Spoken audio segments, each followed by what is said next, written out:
Assalamualaikum warahmatullahi wabarakatuh. Alhamdulillahilladzi arsala rasulahu bil huda wa dinil haqq liyudhhirahu 'alad dini kullihi wa kafa billahi shahida. Asyhadu an la ilaha illallah wa asyhadu anna sayyidana Muhammadan abduhu wa rasuluh la nabiyya ba'dah. Allahumma salli ala sayyidina Muhammadin wa ala alihi wa ashabihi ajma'in, amma ba'du. Qala ta'ala subhanaka la ilma lana illa ma 'allamtana innaka antal alimul hakim. Rabbi shrah li sadri wa yassir li amri wahlul 'uqdatam min lisani yafqahu qawli. Hadirin para jamaah kajian subuh Mushola Al-Musaddiq yang berbahagia, baik bapak-bapaknya maupun ibu-ibunya, alhamdulillah berkat rahmat Allah, berkat inayah dari Allah, berkat izinnya kita bisa melangkahkan kaki kita ke tempat yang mulia ini dalam rangka menambah ilmu kita atau memperbaiki ilmu kita, karena menuntut ilmu itu adalah wajib ya. Talabul ilmi fardhatun ala kulli muslimin, dan juga muslim perempuan. Jadi ini wajib bagi kita, sehingga dengan ilmu tersebut segala sesuatu itu akan selesai dan diterima oleh Allah Subhanahu wa taala. Jadi kalau ibadah kita tahu ilmunya, maka itu ibadah kita tidak akan tertolak ya. Tidak mardudatun la tuqbalu ya. Jadi kalau ibadah tanpa ilmunya, apapun ya, bukan hanya ibadah ya, tanpa ilmunya itu akan hancur ya, sia-sia ya, termasuk segala urusan. Jadi kalau urusan diserahkan kepada orang yang bukan ahlinya, maka tunggu kehancurannya. Itu kan hadis ada ya. Urusan apapun itu ya, urusan rumah tangga, urusan negara, urusan organisasi ya. Nah, kalau yang bukan ahlinya ya jangan kita tentukan ya, gitu. Harus diserahkan kepada ahlinya. Nah, kemudian kita dalam keikhlasan kita datang ke sini, mudah-mudahan ya Allah memberikan maghfirahnya kepada kita. Bagi yang banyak masalah, mudah-mudahan diangkat masalahnya. Bagi yang sedang sakit, mudah-mudahan diangkat penyakitnya. Kemudian yang mencari rezeki, mudah-mudahan dimudahkan. Yang berusaha dimudahkan. Yang kerja semoga karirnya semakin cemerlang. Dan ini semua adalah nanti insya Allah kalau kita ikhlas melaksanakan perintah Allah, ini semuanya akan dikaruniakan oleh Allah kepada kita semua. Amin ya rabbal alamin. Maka kita lanjutkan pengajian kita yang kemarin masih tentang rukun sholat ya. Jadi rukun sholat itu kan sesuatu yang wajib dilaksanakan. Wajib dilaksanakan, bukan sunnah. Kalau rukun itu wajib. Tanpa melaksanakan rukun itu, sholat kita tidak sah. Jadi rukun sholat itu sepertinya biasa kita lakukan ya. Tetapi kita juga kadang-kadang tidak tahu dasarnya apa gitu ya. Maka dengan belajar seperti ini kita akan lebih mengetahui ya. Oh, berarti ini pendapat ulamanya, ini pendapat hadisnya, ini pendapat Al-Qur'annya. Jadi Rasulullah itu mencontohkan sholat itu yang rukun itu yang mana, yang sunnah yang mana. Sunnah aja terbagi dua ya, ada sunnah abad, ada sunnah hayat. Nah, jadi kalau yang sunnah dilakukan nggak apa-apa, nggak dilakukan nggak apa-apa. Tapi kalau yang rukun itu wajib kita lakukan. Kemarin kalau tidak salah sudah sampai kepada rukun yang ke 10 ya. Tapi saya akan mengulang dari ke 9. Jadi rukun sholat itu ada 18 perkara menurut kitab Fathul Qorib ya, yaitu karangan Abu Suja. Nah, kalau yang ada juga yang 13 itu hanya teknis saja. Jadi kalau di Fathul Qorib itu tumanina itu disebutkan, misalnya ruku terus tumanina itu rukun ya, kemudian sujud tumanina, duduk di antara dua sujud tumanina. Nah, kalau yang lain di kitab-kitab yang lain itu tumaninanya disatuin, ruku dan tumanina itu satu rukun, sujud dan tumanina. Jadi makanya ada yang versi 13 rukun, ada yang versinya 18 ya. Jadi di sini 18.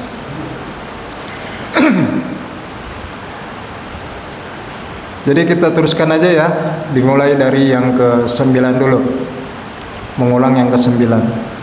Qala al-musannifu rahimahullahu taala wa nafa'a bihi wa bi ulumihi fid dharaini amin. Wa tasi'u as-sujud marrataini fi kulli rak'atin. Yang ke-9 itu sujud di antar sujud marrataini, 2 kali ya. Jadi sujud itu 2 kali fi kulli rak'atin, di setiap rakaat. Setiap rakaat itu sujudnya 2 kali. Wa qalluhu, dan paling sedikit atau minimal mubasyaratu ba'da jabhatil musalli mawdi'a sujudihi minal ardi aw ghairiha. Jadi minimal sujud itu mubasyarah, meletakkan ya, menyentuhkan sebagian jabha itu ini apa, kening seorang musalli mawdi'a sujudi, pada tempat sujud, baik di tanah maupun di yang lainnya seperti karpet, lantai ya. Nah, jadi minimal kita meletakkan kepala kita ke lantai atau ke sajadah gitu ya. Wakmaluhu ayyukabbiro lihuwihi lisujudi bila rafi yadaihi wa yada'u rukbataihi thumma yadaihi thumma jabhatahu wa anfahu. Nah, kemudian yang sempurna, lebih sempurna atau paling sempurna adalah kita takbir dulu ya, Allahu Akbar sebelum sujud ya. Jadi dari 2 sujud, dari duduk di antara 2 sujud atau dari ruku sambil Allahu Akbar, itu baca Allahu Akbar itu sunnah ya. Jadi bukan rukun, itu sunnah. Enggak baca Allahu Akbar juga enggak apa-apa, tapi kan keutamaan sholatnya enggak kita dapatkan. Jadi membaca Allahu Akbar itu ketika kita hendak bersujud, bila rafi yadaihi, tapi tidak dengan mengangkat tangan. Jadi kalau mau sujud itu enggak usah mengangkat tangan Allahu Akbarnya ya, tidak mengangkat tangan, tidak mengangkat kedua tangan, kemudian meletakkan lututnya ya. Nih, lihat apa di sini kan ada urutannya nih. Wa yad'u rukbataihi, meletakkan kedua lututnya, kemudian kedua tangannya, kemudian jidatnya atau keningnya, kemudian hidungnya. Jadi itu urutannya tuh. Pertama lutut dulu sampai, kemudian kedua tangan ya, kemudian baru kening dan juga hidung. Jadi semua itu harus nempel ke bumi ya, harus nempel ke sajadah. Karena anggota sujud itu ada, pertama telapak tangan ya, nempel, kemudian dari atas dulu ini, kemudian hidung ya, apa nih, aduh, kening ya, kening, hidung, kemudian apa, telapak tangan, kemudian lutut yang pas itunya ya, lutut. Nah, kemudian kaki itu harus berdiri tuh ya, ketika sujud tuh kaki harus berdiri dan jarinya menghadap ke kiblat. Jadi berdirinya bukan berdiri asal begini aja, tapi diginiin tuh ya. Kalau nggak salah gini. Jadi begini Bapak Ibu. Ya, sujud. Nah, kemudian hidung, ya. Hidung harus jangan diangkat, hidungnya harus nempel ya. Nah, ini keutamaannya ya, bukan wajib, keutamaannya. Jadi kalau tanya harus begitu, Pak? Enggak juga, itu kan wa akmaluhu. Ya, wa akmalu itu yang paling utama gitu ya. Nah, demikian tentang sujud. Kemudian yang ke-10, rukun yang ke-10 itu tumakninah. Tumakninah fi. Nah, di sini tumakninah tersendiri rukunnya. Kalau di kitab yang lain kan tumakninah itu disatuin tuh dengan sujud dan tumakninah gitu. Makanya dua rukun jadi satu. Makanya tadi ada yang versi 13, ada yang versi 18. Jadi tumakninah itu as-sukun ba'dal harokah. Jadi diam setelah bergerak. Jadi ketika sudah bergerak nih dari sujud, dari duduk di antara dua sujud, kemudian sujud. Nah itu diam tuh di situ, namanya tumakninah tuh, ya. Setelah bergeraknya diam. Bihaitsu yanalu mawdi'u sujudihi siqala ra'sihi. Jadi sekira-kira sampai ya itu ke tempat sujudnya. Jadi kepalanya itu sampai ke tempat sujudnya, tapi kepalanya itu berat kepalanya itu nempel di tempat sujud. Jadi bukan hanya menyentuh aja ya. Nih di sini disebutkan wala yukfa atau wala yakfi, boleh ya, wala yakfi atau wala yukfa. Tidak cukup ya imsa surosihi maudiyi sujudihi. Jadi cuman menyentuh doang itu tidak cukup seperti itu dalam sujud. Jadi kepala hanya menyentuh tempat sujud saja, kemudian langsung bangun lagi, ya itu tidak cukup. Tetapi bal yatahamalu bihaitsu law kana tahtahu qatnun masalan la tankabasa wa zahara asaruhu ala yadin lau furidat tahtahu. Jadi tidak cukup hanya menempelkan atau rada mengangkat sedikit ya. Jadi jidatnya agak diangkat sedikit, itu hanya nempel doang. Tetapi harus ditekan. Ditekan dalam artian bukan menekan gitu ya. Ini diibaratkan oleh pengarang kitab ini, seandainya ada kapas di bawah kepalanya itu, di bawah jidatnya, maka kapas itu niscaya akan kempes, menjorok ke dalam ya.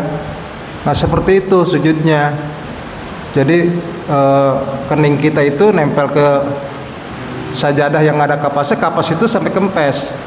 Bukan berarti kapas itu tidak kempes ya. Nah itu kemudian kalau misalnya kapas itu ada di bawah tangan ya, niscaya tangan itu akan nempel ya, kapas itu akan nempel di atas di bawah telapak tangan itu.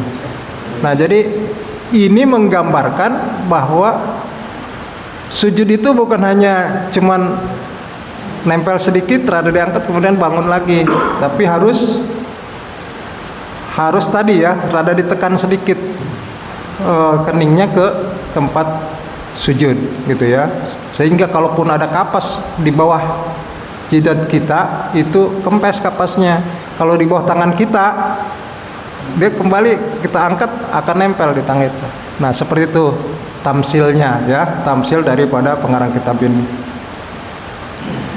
Nah kemudian yang ke-11, rukun yang ke-11 itu al-julusu bainas sajdataini fi kulli rakaatin, yaitu duduk di antara dua sujud di setiap rakaat.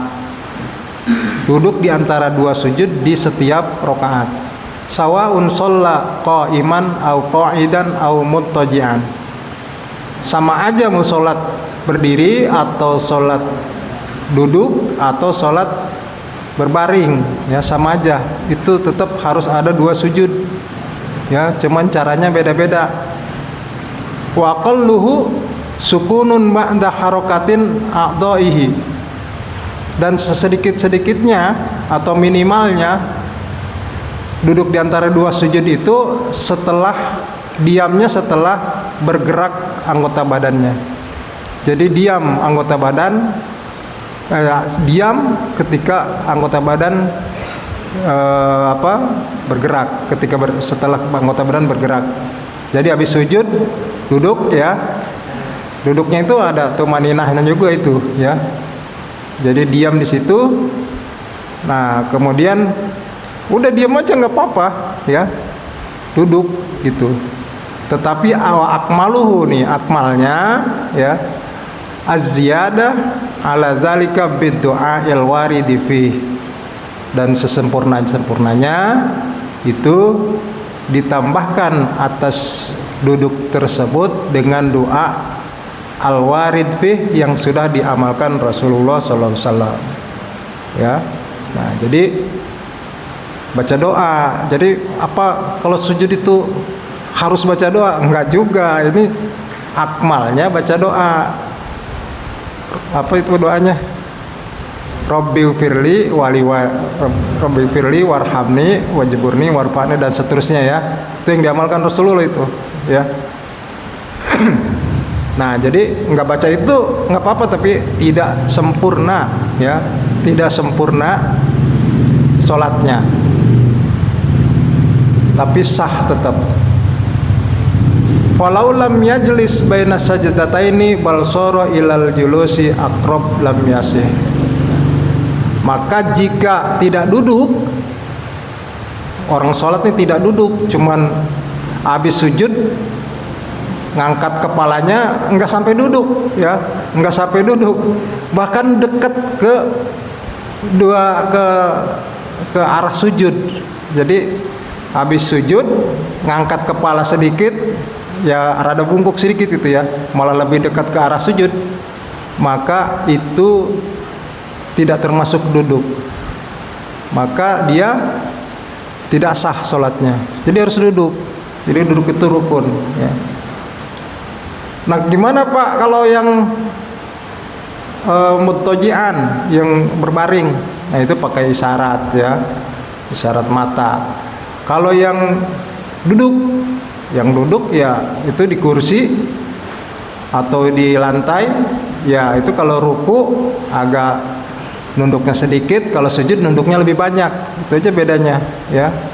Nah, tetap aja kalau duduk di antara dua sujudnya duduk seperti itu ya, gitu. Nah, kemudian yang ke-11 at-tuma'ninatu fihi, itu tuma'ninah di dalam duduk di antara dua sujud. Kemudian yang ke-13 wasalisu asyara al-julusul akhir, yaitu duduk pada at-tahiyat akhir, duduk akhir ya, yakni alladzi yaqubuhu as-salam, yaitu yang diikuti oleh as-salam, diikuti salam ya, salam yang terakhir penutup salat ya. Nah, kemudian yang selanjutnya warabi'u asyara ya, at-tasyahudu fihi. Yang ke-14 itu tasyahud di dalam duduk ya, di dalam duduk akhir. Jadi perlu diketahui duduk akhir ini itu wajib, rukun. Kalau duduk at-tahiyat awal itu tidak wajib tapi sunnah. Jadi kalau ada orang yang sholat lupa ya, duduk tahiyat awal itu tidak masalah, yaitu karena bukan wajib. Tapi kalau yang wajib itu duduk tahiyat akhir. Nah, ini gimana pun harus diulang ya, gitu. Nah, kemudian wa aqallu at-tasyahudi at-tahiyyatu lillah salamun alaika ayyuhan nabi wa rahmatullahi wa barakatuh salamun alaina wa ala ibadillahi sholihin asyhadu an la ilaha illallah wa asyhadu anna muhammadar rasulullah. Nah, itu bacaan yang paling singkat. Kalau taraweh nih ya, kalau yang taraweh yang cepat bacanya ini ya, at-tahiyyatu lillah ya, salamun alaika ayyuhan nabi wa rahmatullah wa barakatuh. Nah, itu jadi yang singkatnya seperti itu. Salamun alaina wa ala ibadillahi sholihin asyhadu an la ilaha illallah wa asyhadu anna muhammadar rasulullah. Wa akmalu at-tasyahud, dan yang paling sempurna tasyahud itu at-tahiyatul mubarakatus sholawatut thayyibatu lillah. Assalamu alayka ayyuhan nabiyyu wa rahmatullahi wa barakatuh. Assalamu alayna wa ala ibadillahi sholihin. Asyhadu an la ilaha illallah wa asyhadu anna Muhammadar Rasulullah. Nah, ini tasyahud ya. Jadi kadang kita suka dengar ya, asyhadu alla ilaha illallah wa asyhadu anna Muhammadar Rasulullah. Nah, itu anna Muhammadan, bukan Rasulullah ya. Jadi Rasulullah. Wa asyhadu anna, sesungguhnya anna Nabi Muhammadan Rasulullah adalah Rasul Allah. Jadi kalau Rasulullah itu salah. Kenapa? Karena itu ada anna di situ. Anna itu tansibul isma wa tarfa'ul khabar, menasabkan isim dan merofakkan khobar.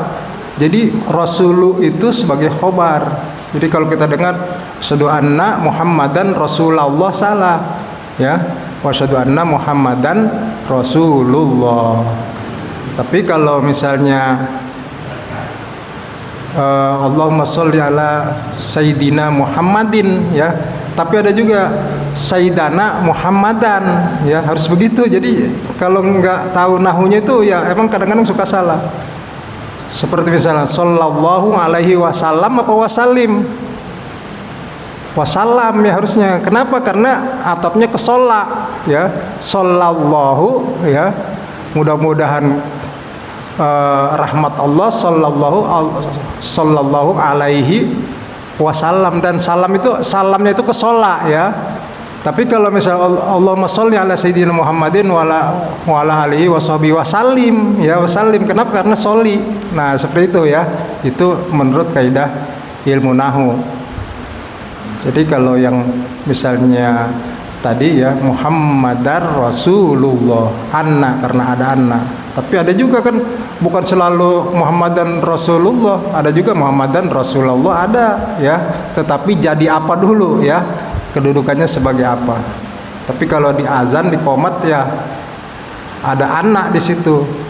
Karena tasyahud itu sesungguhnya ya, anna itu sesungguhnya. Asyhadu alla ilaha illallah, sesungguhnya bahwasanya tidak ada Tuhan selain Allah.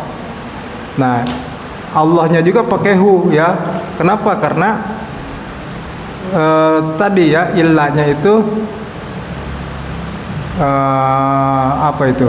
Jadi illallah kan ada illallahi, ada illallahu. Asyhadu an la ilaha illallah ya, wa asyhadu anna Muhammadan Rasulullah gitu ya. Itu sering kita baca ketika kita azan atau kita qomat ya. Asyhadu an la ilaha illallah gitu kan. Nah, kemudian wal khamisu asyara as-shalatu 'alan nabi fihi.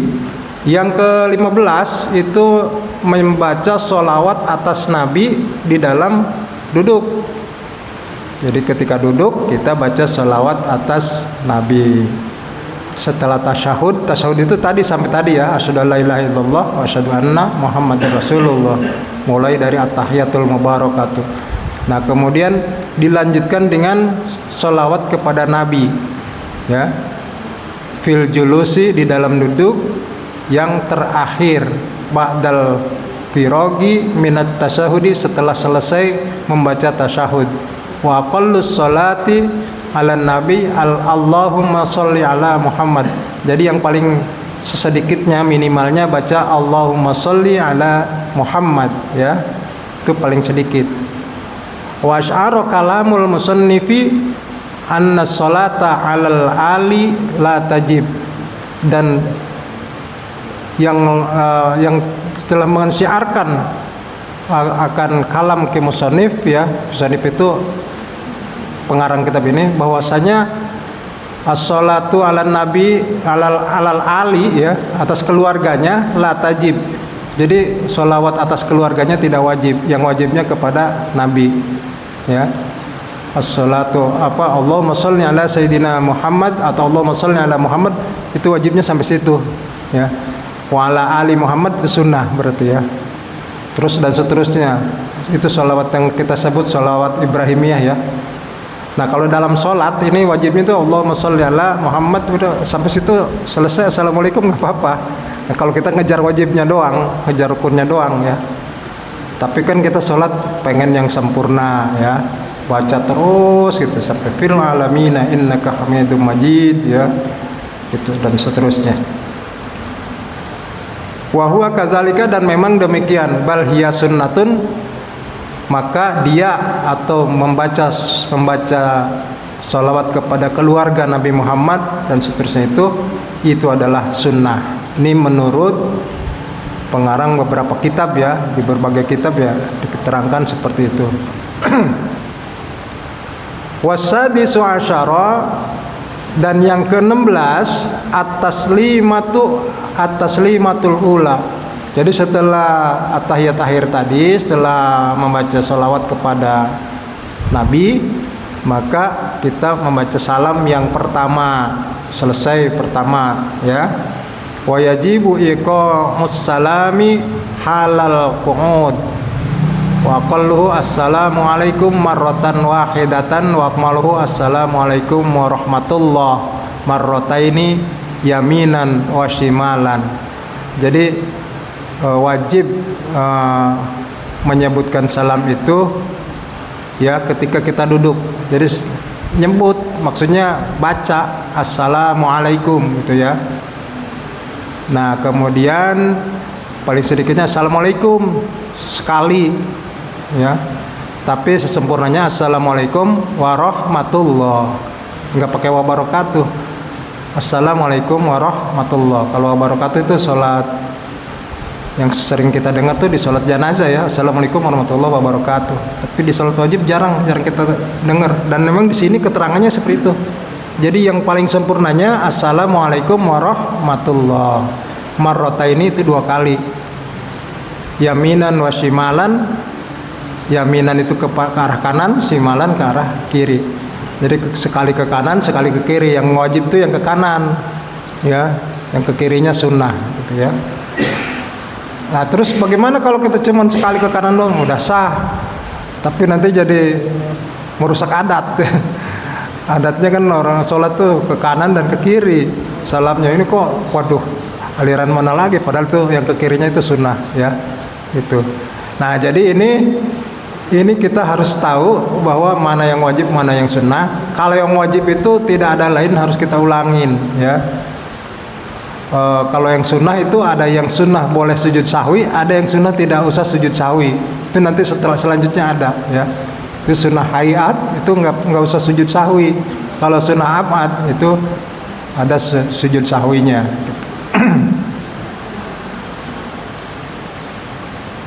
Kalau sujud tilawah itu lain lagi. Sujud tilawah kalau kita ketika membaca surah ya, membaca surat dalam Al-Quran ada ayat sajadah ya, ada ayat sajadah, maka kita disunahkan sujud tilawah walaupun dalam sholat, bukan hanya dalam sholat ya. Kalau kita lagi ngaji aja, lagi tadarus gitu ya, baca ayat yang ada tanda ayat sajadah, itu sunnah sujud tilawah. Seperti kalau hari Jumat tuh Pak Tanuri sujud tilawah, itu ada surat yang dibaca, ada ayat sajadahnya. Bukan hanya surat itu sebenarnya ya, surat yang di juz amma juga ada ya, itu ada.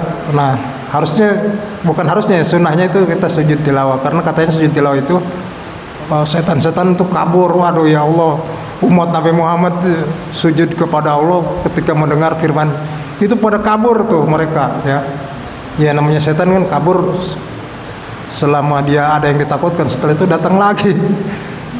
Kita sering dengar ya, kalau misalnya orang-orang yang sudah tua nih, orang lagi sakit ya, sakit panas, itu godaan tuh banyak godaan itu datang. Ada yang anak kecil, ada yang orang-orang tua katanya yang dulu yang sudah meninggal pada datang segala macam.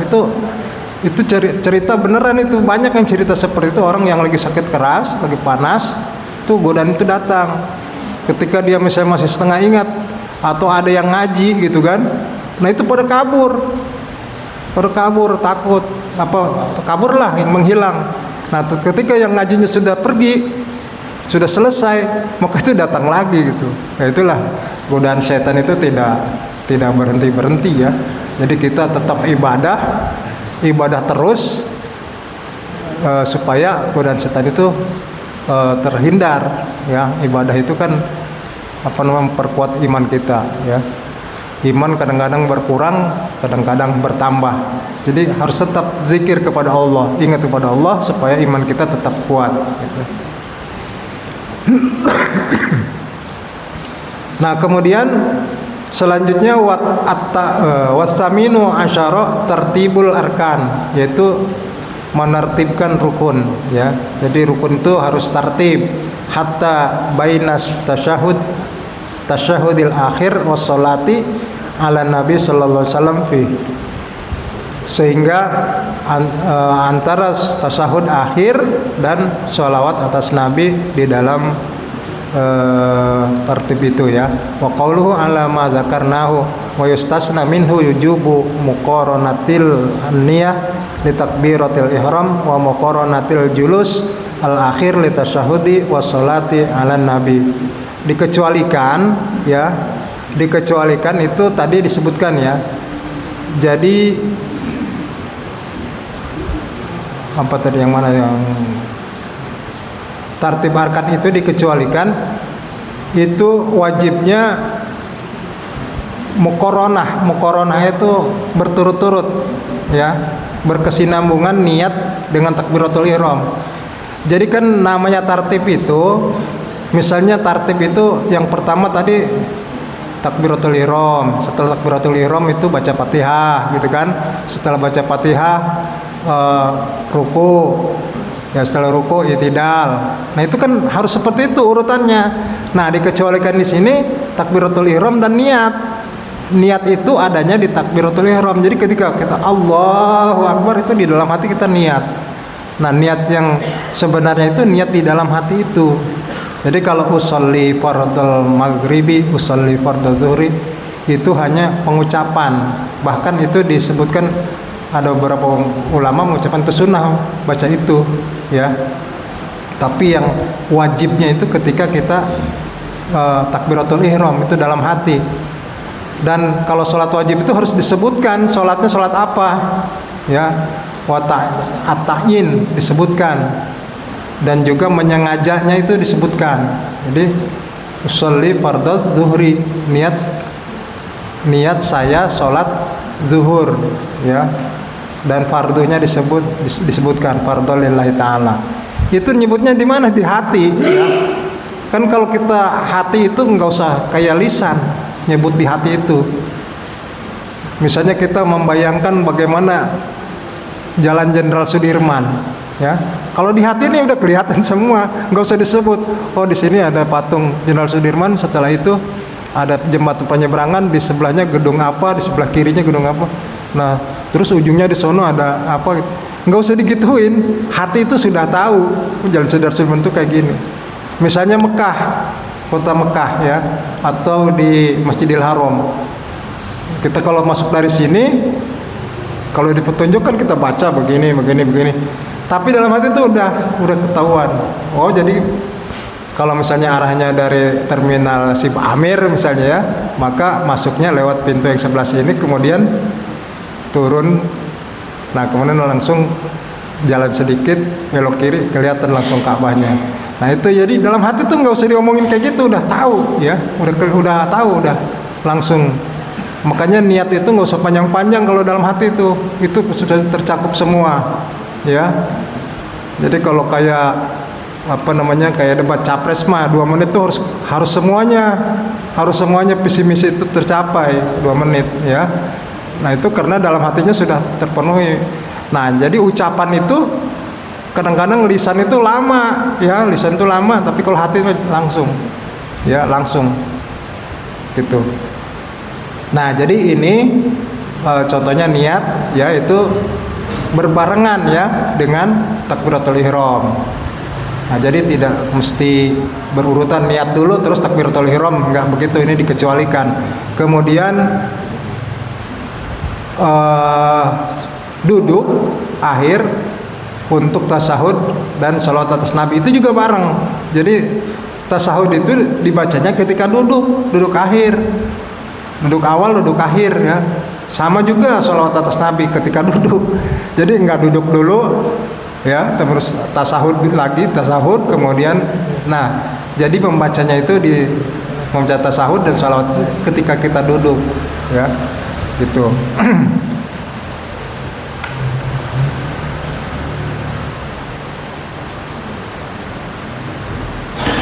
Sampai jam berapa, Pak? Masih ya? 3 menit lagi. Masih 3 menit lagi ya. Jadi itu sudah 18. Sudah 18 rukun. Saya ulangi aja rukunnya ya. Yang pertama itu supaya kita ini ya. Di sini aja lah, itu nge-scrollnya lama. Jadi rukun sholat itu 18 rakaat. Yang pertama niat, kemudian wal qiyamu mal qudrah, dan berdiri beserta yang mampu. Jadi orang mampu berdiri ya, berdiri. Kemudian takbiratul ihram, kemudian membaca Fatihah. Nah, itu disebut bismillah, itu bismillahirrahmanirrahim ayatun minha. Bismillahirrahmanirrahim itu ayat daripada Al-Fatihah. Satu ayat dari ayat-ayat Fatihah. Ini menurut pengarang kitab ini. Kemudian ruku, setelah ruku tumakninah. Jadi setelah tumakninah di dalam ruku itu warrafu wal i'tidalu, mengangkat atau bangun ya, wal i'tidal dan i'tidal. Kemudian tumakninah, kemudian sujud ya. Habis sujud itu tumakninah lagi. Kemudian duduk di antara dua sujud, kemudian tumakninah, kemudian duduk akhir, kemudian at-tasyahud fi, itu membaca tasyahud dan salawat ya kepada Nabi. Dan juga yang terakhir adalah at-taslimatil ula, itu taslimah yang pertama. Nah, itu rukun-rukun sholat yang sudah kita baca, ada 18 gitu ya. Nah, kemudian kalau sunnahnya itu, sunnahnya banyak ini ya. Ada sunnah sebelum sholat, ada sunnah ketika sholat, ada sunnah setelah sholat ya. Nah, itu bisa dibahas dalam pertemuan berikutnya. Kalau singkatnya aja nih, sholat sunnahnya sebelum waktunya itu diantaranya azan. Azan itu sunnah ya. Kemudian yang kedua iqomah ya. Azan dan iqomah itu sunnah sebelum sholat. Apa sih azan itu? Azan itu pemberitahuan khusus, mengasih tahu kepada masyarakat, kepada umat Islam, bidukhuli waktu sholati, yaitu karena waktu sholat itu sudah masuk. Sholat fardu tapinya ya, sholat fardu sudah masuk, itu kita memberitahukannya dengan azan. Wal fadhuhu masna illa takbir, itu lafadznya itu 2 kali kecuali takbir awal. Fa arba'a, takbir awal itu 4 kali. Allahu Akbar, Allahu Akbar, Allahu Akbar, Allahu Akbar, 4 kali ya. Kalau yang lainnya itu hanya 2 kali ya. Kemudian itu tauhid yang akhir itu 1 kali. Yang la ilaha illallah itu kalimat tauhid ya. Kalimat tauhid itu sekali aja. Kemudian yang kedua itu iqomah ya. Iqomah itu wahia masdarun aqoma summa sumya bihi al-dzikrun maksusun li'annahu yuqimu ila salati. Jadi disebut iqomah itu karena akan berdiri mau sholat ya. Jadi hendak berdiri mau sholat. Kemudian ini disyariatkan minal adzani wal iqamah lil maktubah. Jadi azan dan iqamah itu disyariatkan atau dihukumkan bagi sholat fardu. Ini kalau sholat sunnah itu nggak usah azan dan iqamah. Tapi apa? Wa amma ghairiha fayunadalaha as-sholatu jami'ah. Jadi kalau misalnya sholat sunnah itu pakainya as-sholatu jami'ah. Tapi kalau sholat wajib itu disyariatkan sunnahnya itu pakai azan dan qomat. Ya. Kalau sholat sunnah, misalnya sholat sunnah berjamaah, taraweh misalkan, as-sholatu jami'ah rahimakumullah gitu kan. Nggak pakai azan dulu, nggak pakai qomat dulu ya. Dan justru itulah azan dan qomatnya kayak gitu. Ya as-sholatu jami'ah. Gitu. Demikian pembacaan kitab Fathul Qorib di pagi hari ini, mudah-mudahan bermanfaat untuk kita semua, khususnya bagi saya yang masih dhaif ya, masih lemah iman, masih kurang pengetahuan.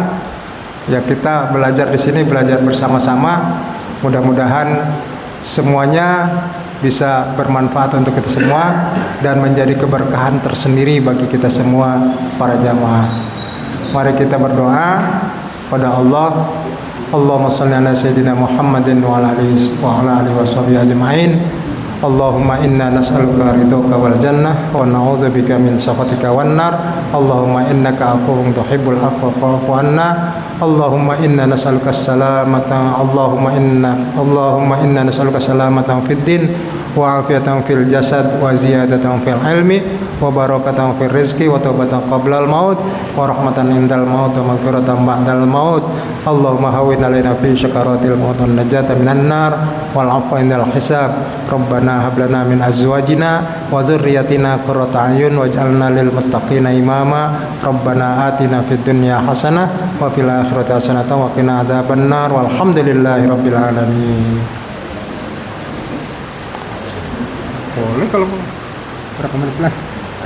Masih ada waktu? Masih 13 menit. Masih 13? Masih lama. Tadi 3 menit lagi kan? Jam 6 lewat 5.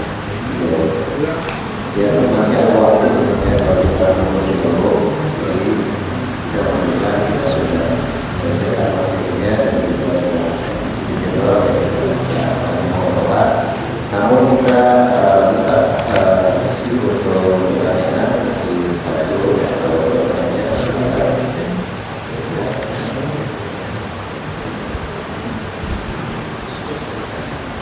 Assalamualaikum warahmatullahi wabarakatuh. Waalaikumsalam. Pak Ustaz, saya mau nanya berkenaan dengan niat. Jadi kadang-kadang niat itu orang suka diucapkan, tapi niat yang benar itu kan kita beratur, ikhlas, dan kita di dalam hati membaca dengan bahasa yang kita ngerti. Gitu. Kadang-kadang orang itu, jadi kalau kita tidak usah membaca usul atau duri gitu misalnya, kemudian kita niat saja pakai bahasa yang kita ngerti itu, sambil kita berdoa. Itu aja. Kemudian kita begini, kalau kita ruku itu kan wajib. Jadi ruku itu posisinya itu nggak sejajar antara angkat dan kepala itu harus sejajar. Tapi kadang-kadang itu posisinya masih agak ke atas. Iya. Itu bagaimana hukumnya? Kemudian ada lagi duduk tasawuf awal itu kakinya itu kan harus beda dengan tasawuf akhir. Itu kadang-kadang saya perhatikan ada orang yang duduk duduk ayat akhir itu seperti duduk ayat awal. Itu bagaimana ininya hukumnya? Itu ya. Assalamualaikum warahmatullahi wabarakatuh. Waalaikumsalam warahmatullahi wabarakatuh. Baik, pertanyaannya bagus sekali nih, Kota Nuri. Yang pertama niat. Jadi niat yang wajib itu dalam hati ya. Niat itu tempatnya hati kok. Niat itu hati. Jadi kalau kita nggak pakai usolli fardhu subhi misalnya, nggak ngomong begitu nggak apa-apa. Tapi kalau ngomong begitu juga itu menurut beberapa ulama itu sunnah, itu karena talafud aja, mentalafudkan niat, menyebutkan niat. Tapi niat yang sebenarnya itu ya ketika takbiratul ihram, ya, dan adanya di dalam hati, ya. Dan disebutkan itu sholat apa, kemudian fardu apa sunnah, ya. Ketika sholat, kalau sholat sunnah sih nggak usah disebutkan sunnahnya, nggak usah disebutkan, jadi sebabnya aja. Misalnya sebab apa, sebab waktu duha, jadi sholat duha, sebutkan niatnya, ya, gitu. Nah kemudian apakah sah tanpa menyebutkan usolli? Sah aja, karena usolli itu kan sunnah aja kan, bukan rukun. Yang rukunnya itu adalah niat, gitu.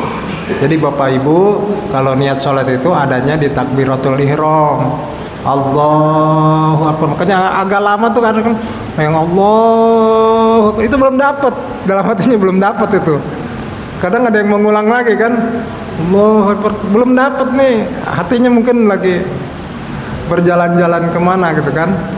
Ya kadang-kadang kan godaan setan itu ya hati itu kita diaduk-aduk mulu di ini hati kita itu, ya nggak konsen. Kalau kata orang sekarang nggak konsen gitu kan. Nah, itu apa namanya, niat itu adanya di situ. Kemudian yang kedua pertanyaannya tentang ruku. Nah ruku di sini nih, jelas banget sini ya. Ruku itu kalau kita sholat berdiri itu antara zahir badan dengan unuk itu leher ya, dan kepala, berarti itu bagaikan papan yang lurus, bagaikan papan yang lurus, tidak terlalu ke bawah, tidak terlalu ke atas, pokoknya 90 derajat. Itu kalau di buku-buku petunjuk sholat itu 90 derajat. Nah jadi itu kasofihah itu seperti papan tuh atasnya itu, antara punggung, leher dan kepala kayak papan lurus gitu, papan yang lurus. Nah, ibaratnya seperti itu, tamsilnya seperti itu. Nah itu ruku. Nah gimana kalau yang berpenyakit, sakit misalnya, kalau begitu sakit, nah itu bukan mafu anhu kalau sakit. Tapi kalau tidak tahu atau sengaja tidak sah, ya. Misalnya tidak tahu nih, dikirain mah ruku tuh kayak gitu aja gitu ya, asal gitu aja, asal rada bungkuk gitu kan, tidak lurus karena nggak taunya gitu, kirain seperti itu tidak sah. Tapi kalau penyakitan atau misalnya sakit begitu tuh, waduh, diusahakan tetap sakit, nggak bisa gitu ya, itu mah dimaafkan ya gitu ya, nggak apa-apa gitu. Nah itu kalau ruku. Kalau rukunya sholat duduk ya tadi ya, membungkukkan sedikit ya, sujud agak banyak. Kalau berbaring ya dengan isyarat gitu. Nah, jadi ya seperti itu Bapak Ibu. Jadi ruku itu harus 90 derajat ya. Kalau misalnya kita mampu seperti itu, tidak dilaksanakan maka tidak sah, karena itu rukun ya. Rukun itu kalau tidak dilaksanakan tidak sah ya gitu. Nah kemudian yang terakhir, duduk tahiyat awal dengan tahiyat akhir, itu disebut duduk apa namanya, kalau yang tahiyat akhir tawarruk ya, kalau yang tahiyat awal itu iftiros.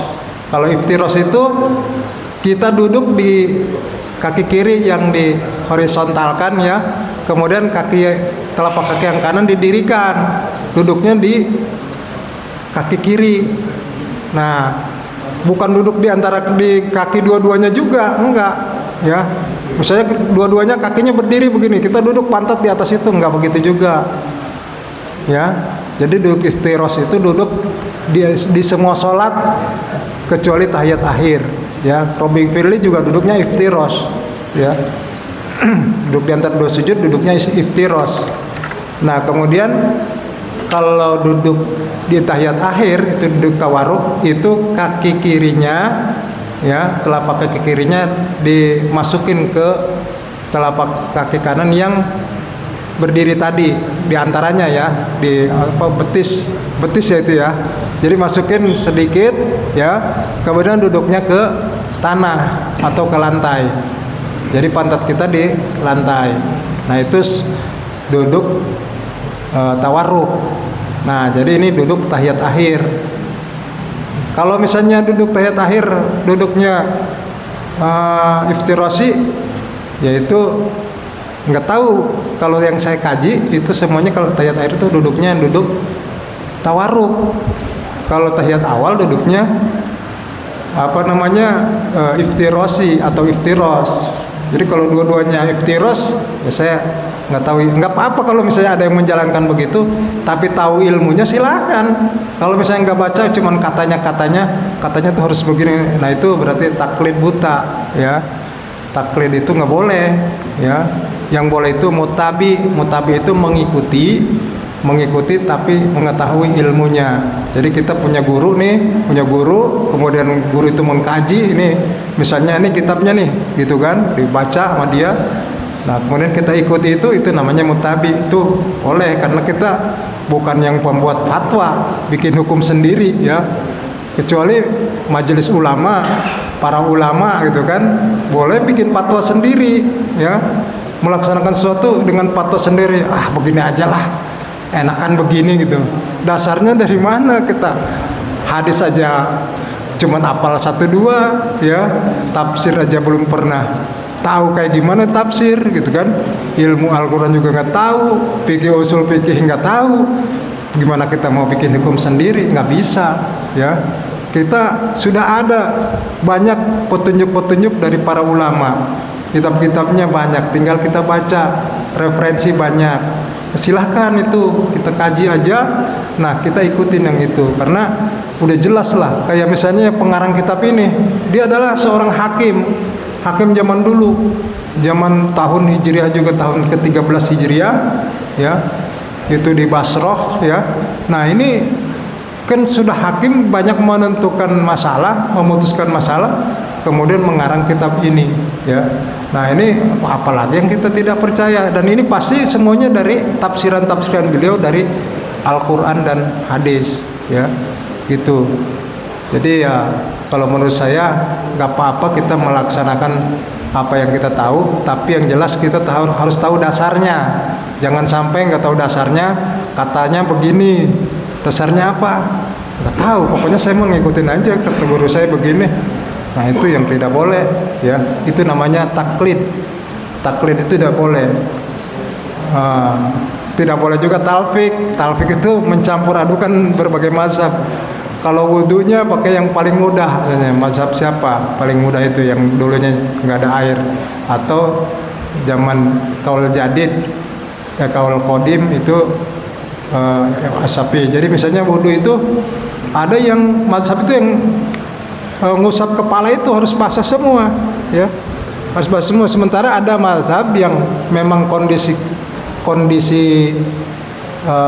situasinya itu tidak banyak air, maka cukup mengusap begini aja, ya. Nah jadi kalau misalnya yang mudah-mudah diambil, yang mudahnya aja diambil, ya.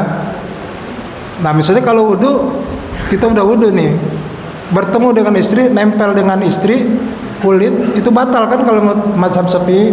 Maka yang diambil mazhab Ahmad bin Hambal, ya, Hambali, ya.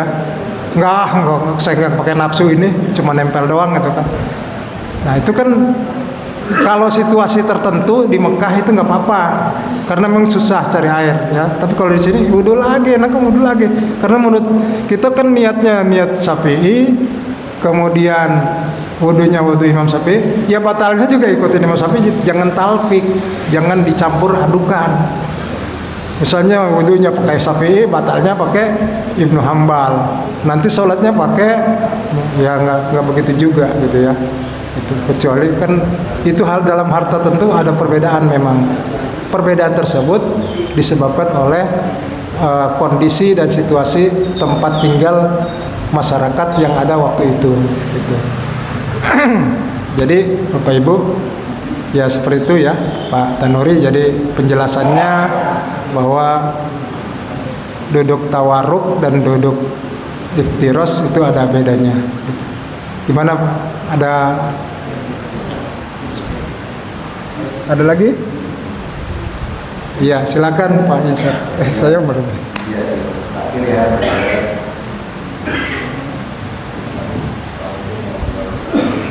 Waalaikumsalam.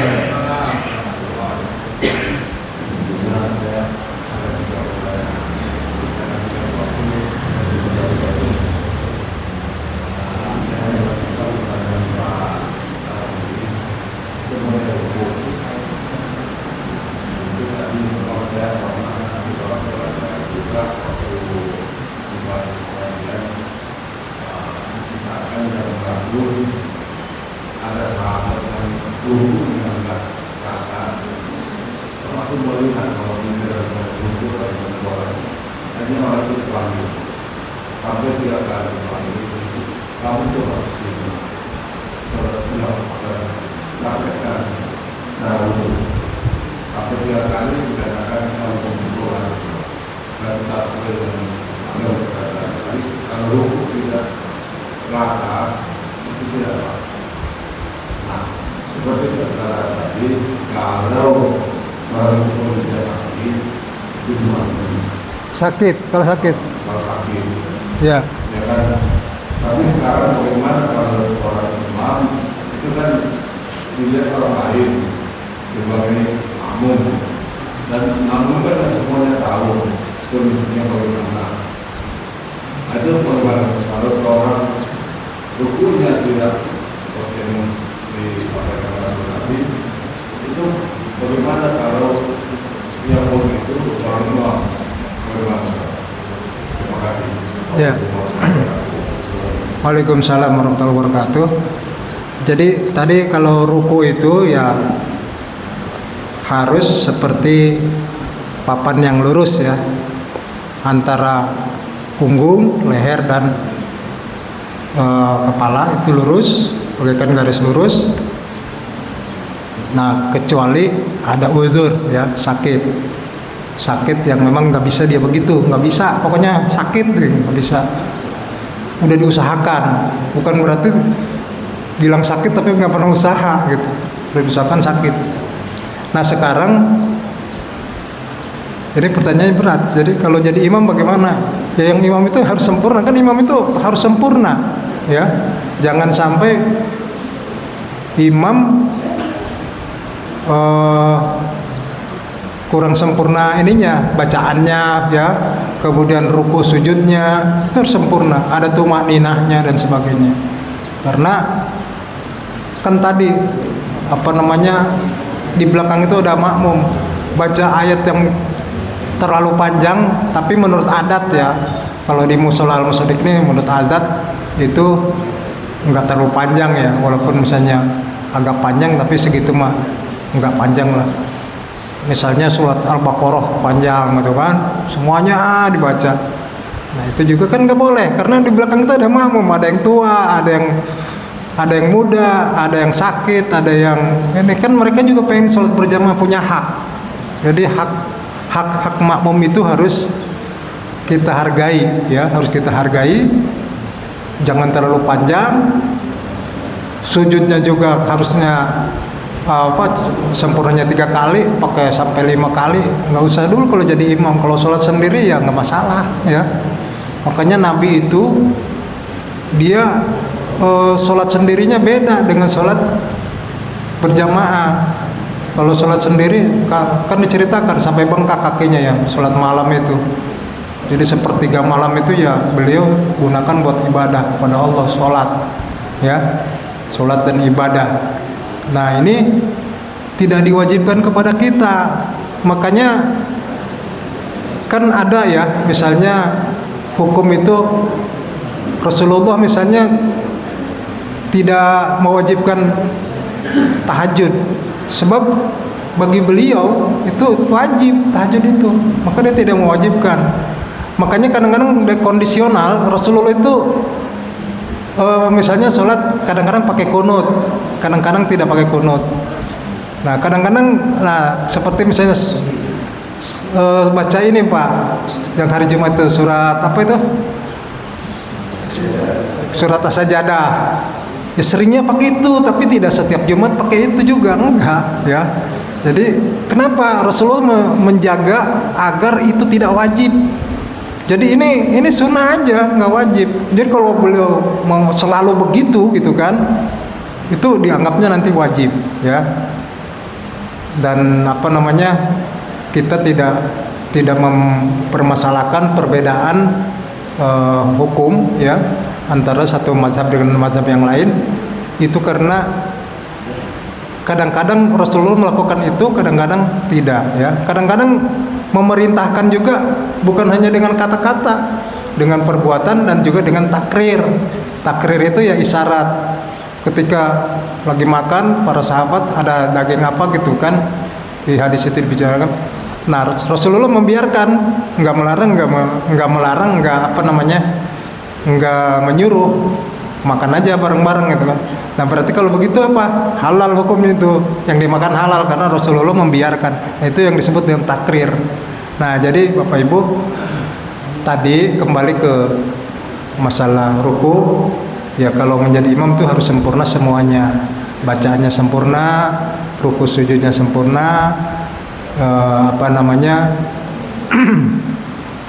ya tajwidnya juga harus sempurna, ya. Kadang-kadang baca Fatihah terutama itu masih ada yang salah baca Fatihah, ya. Antara so dengan sa dengan sin itu beda. Sumaroh ada agak tebel. Makanya kita harus ngaji. Kalau ngaji mah kita dimalum tuh, ya. Ngaji tahsin dengan Ustadz Ihsan, kita masih salah, nggak masalah. Nanti kan bisa, nanti akan bisa. Tapi kalau nggak ngaji, ya udah kita disiksa nantinya. Bukannya pahala malah dosa. Apalagi kalau jadi imam. Waduh, imam itu tanggung jawab berat. Sebab kayak orang masbuk aja, orang masbuk itu tidak sempat sampai selesai Fatihah, itu nggak masalah, ikut aja ruku. Kenapa? Karena ditanggung oleh imam. Nah, sekarang imam yang nanggungnya bacaan Fatihah salah, atau gimana itu kalau kayak gitu mah, ya. Gitu. Jadi ya harus benar-benar imam itu semuanya melebihi dari yang lain, ya. Bahkan sampai kalau perbandingan ulama itu banyak, ya, sampai ke yang kadang-kadang tidak ini. Kalau memang sama nih, ada imam sama, ilmunya sama, maka dicari kesolehannya sama, dicari yang mana lagi nih, sampai akhirnya dicari yang bisa ganteng mana gitu kan. Ganteng mana, kasep lagi, iya, ganteng yang mana. Terus setelah itu masih sama misalnya kan, menurut ukuran umum ini sama-sama gitu kan. Nah, sampai akhirnya kayak mana, kemudian kayak yang ini atau sama, punya kekayanya sama gitu kan, sama-sama terus sampai akhirnya ya istilahnya umurnya tuan mana gitu kan, tuan mana, terus istrinya satu banyakan mana gitu, sampai ke situ ulama itu kan ijtihad, ya, itu ijtihad. Nah, ini ijtihad dalam rangka mencari imam yang memang lebih sempurna dari yang lain, gitu ya. Jadi kita bukan berarti itu mengada-ngada, emang ada di satu tempat nih imam nih sulit memilih imam, berantem mulu jamaah, saya pengen yang ini, saya pengen yang ini, yang ini jangan, waduh repot kalau gitu. Nah, maka ada ilmunya juga menentukan imam itu, ya, seperti tadi diperbandingkan tuh mana gitu. Nah, jadi insya Allah mudah-mudahan di Al-Mushaddiq tidak ada, mudah-mudahan, ya, amin, mudah-mudahan. Nah, jadi ya ini semua, ya, dalam rangka agar imam itu lebih sempurna dari yang lain dan memang dia memimpin sholat, ya. Tadi kan idza wusidal amru ila ghairi ahliha fal tanzur, kehancurannya. Jadi ketika kita menyerahkan satu urusan kepada yang bukan ahlinya, maka tunggu kehancurannya. Negara silahkan serahkan kepada yang bukan ahlinya, hancur negara itu. Itu hadis. Sholat sama juga, kalau diserahkan ke bukan ahlinya, sholatnya hancur, dalam artian sholatnya tidak sah, gitu ya. Kemudian RT RW serahkan ke bukan ahlinya, ya sama aja, ya, tunggu kehancurannya. Demikian barangkali, ya, ini sudah waktunya suruk. Mohon maaf bagi para jamaah Saya kalau ada kesalahan dalam menyampaikan ini, kalau yang benar itu dari Allah, yang salah dari saya sendiri. Wallahul muwaffiq ila aqwamit thoriq. Wassalamualaikum warahmatullahi wabarakatuh. Waalaikumsalam.